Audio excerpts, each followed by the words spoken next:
Today we are looking at position vectors. So we use position vectors to describe a point in relation to the origin. So for example, this point A has coordinates 1, 2. But the position vector of A is described as OA. And we write it as a column vector, so it's a component form. And that position vector is the one that goes from the origin to the point.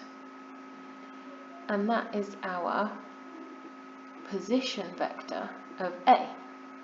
So OA, the column vector or the component form of this is going to be 1, 2. And if we look, this is actually just the same as its coordinates, and that makes sense with what we know about coordinates. How far along do we go and how far up do we go?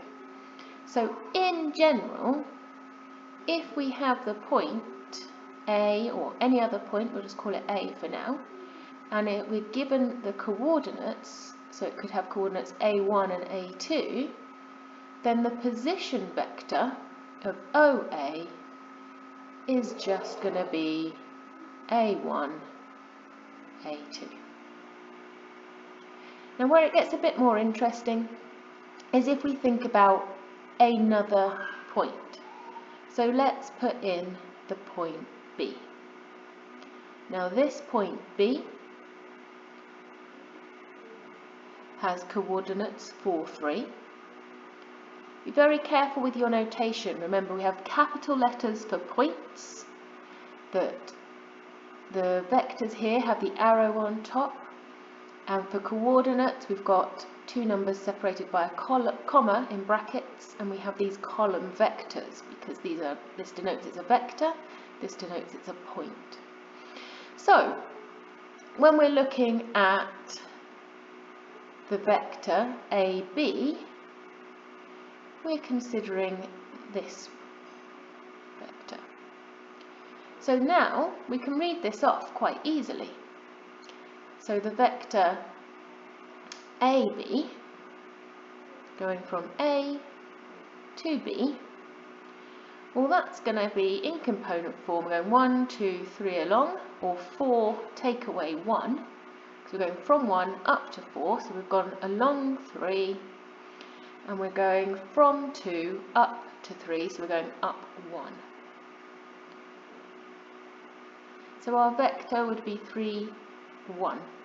If we were to think about the vector BA, well, that's going down 1 and 3 in the negative x direction.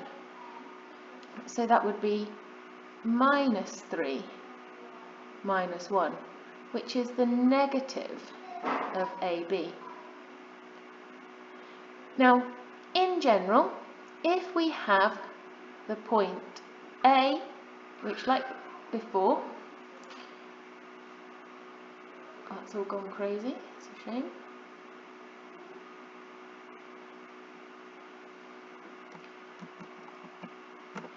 If we have this A and we have B, so we're just giving them general coordinates now, A1, A2, B1, B2. Then our vector AB,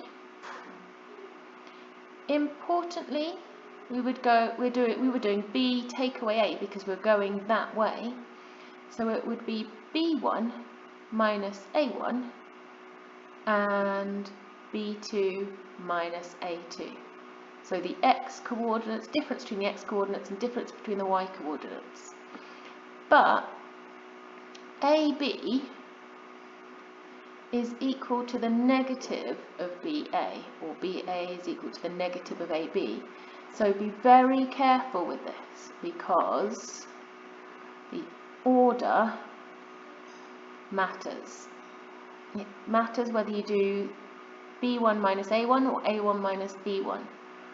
It has to be the right way round, otherwise your vector will be going the wrong way. And notice how it's the same on the top line as the bottom line, the order matters. Right, we'll do an example so you can see what you might need to do. So if we have 2 points, we've been given the coordinates, and we need to find A, B in component form. So we can use our formula, the general form that we've just looked at. We've got A, B, so B comes first.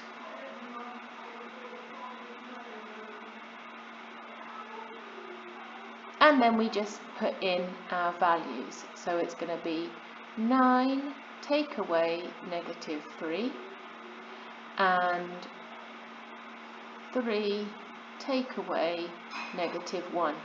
Always extra careful with the negatives. Much easier to put them in brackets so you don't get them confused. So 9 take away -3, 3 take away -1,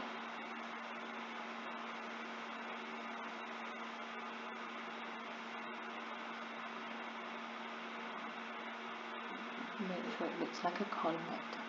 And that's our answer, 12, 4. Now, it's your turn.